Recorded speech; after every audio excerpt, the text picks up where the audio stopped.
आप सभी को प्रतिभा का नमन। पश्येम शरदः शतम्, जीवेम शरदः शतम्, बुद्धेम शरदः शतम्, रोहेम शरदः शतम्, पूषेम शरदः शतम्, भवेम शरदः शतम्, भूयेम शरदः शतम्, भूयसीः शरदः शतात्। ये अथर्ववेद से ली गई पंक्तियां हैं और इनमें ये बताया गया है कि हम 100 शरदों तक देखें, यानी 100 वर्षों तक हमारी आंखों की ज्योति स्पष्ट बनी रहे, 100 वर्षों तक हम जीवित रहें, 100 वर्षों तक हमारी बुद्धि सक्षम बनी रहे, हम ज्ञानवान बने रहें, 100 वर्षों तक हम वृद्धि करते रहें, हमारी उन्नति होती रहे, 100 वर्षों तक हम पुष्टि प्राप्त करते रहें, यानी हमें पोषण मिलता रहे, हम 100 वर्षों तक बने रहें, 100 वर्षों तक हम पवित्र बने रहें, कुत्सित भावनाओं से मुक्त रहें, 100 वर्षों से भी आगे ये सब कल्याणमय बातें होती रहें। यानी अथर्ववेद में किसी भी मनुष्य की जो आयु निर्धारित की गई है वो 100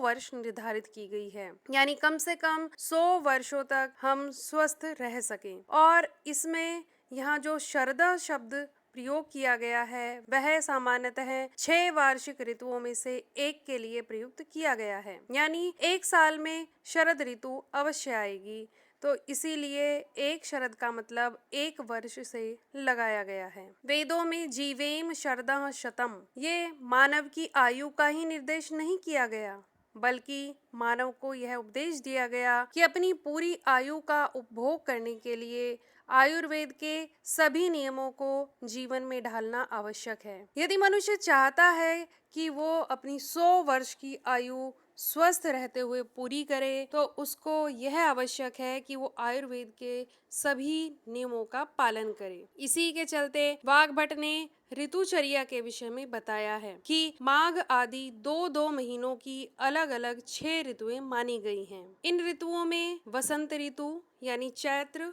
और वैशाख का मास, ग्रीष्म ऋतु यानी ज्येष्ठ और आषाढ़ मास, प्रावर्ष यानी वर्षा ऋतु श्रावण और भादव मास, शरद ऋतु अश्विन और कार्तिक मास, हेमंत ऋतु मार्गशीर्ष और पौष मास, वहीं शिशिर ऋतु यानी माघ और फागुन मास। इस प्रकार से ये हमारे पास 6 ऋतुएं हो जाती हैं, जिनमें दो मास आते हैं। ये 6 ऋतुएं हैं हमारी शिशिर ऋतु, बसंत, ग्रीष्म, वर्षा, शरद, हेमंत। शिशिर, बसंत और ग्रीष्म ऋतु में सूर्य उत्तरायण होता है। इस समय सूर्य की गति उत्तर की ओर होने से सूर्य की किरणें तेज होती हैं। वर्षा, शरद और हेमंत ऋतु, इन 3 ऋतुओं को दक्षिणायन कहते हैं, क्योंकि इन 6 महीनों में सूर्य की गति दक्षिण की ओर होने से सूर्य की किरणें क्षीण हो जाती हैं। इस प्रकार इन अलग अलग ऋतुओं में बल यानी इम्यूनिटी बढ़ाने के लिए त्रिविध बताए गए हैं, जिनमें अलग अलग आहार बताया गया है। शिशिर ऋतु में तिक्त, जिसे हम इंग्लिश में बिटर बोलते हैं, का आहार लेना चाहिए। इसके अंतर्गत आएंगे तिल के बीज, तिल का तेल, नीम, मेथी, कॉफी, केसर, हल्दी इत्यादि। वहीं बसंत ऋतु में कसेला यानी जिसे एस्ट्रिजेंट बोलते हैं, इन पदार्थों का सेवन करना चाहिए, जैसे बीन्स, ब्रोकली, सेब, स्प्राउट्स, राई, धनिया इत्यादि। ग्रीष्म ऋतु में कटु रस वाले, जिसे पंजेंट बोलते हैं, इन पदार्थों का सेवन करना चाहिए, जैसे काली मिर्च, प्याज, सौंठ, सरसों के बीज, लौंग, हींग इत्यादि। वर्षा ऋतु में अम्लीय पदार्थ यानी खट्टा आहार लेना चाहिए, जिसे सौर बोलते हैं। सौर थिंग्स में यानी नींबू, नारंगी, इमली, कच्चा आम, चीज, योगर्ट, खमीर यानी फर्मेंटेड चीजों का सेवन ज्यादा करना चाहिए। शरद ऋतु में लवण यानी सॉल्टी चीजें ज्यादा खानी चाहिए, जिसमें सभी प्रकार के नमक, काला नमक, सफेद नमक, सेंधा नमक और सेलरी इत्यादि आते हैं। हेमंत ऋतु की बात करें तो हेमंत ऋतु में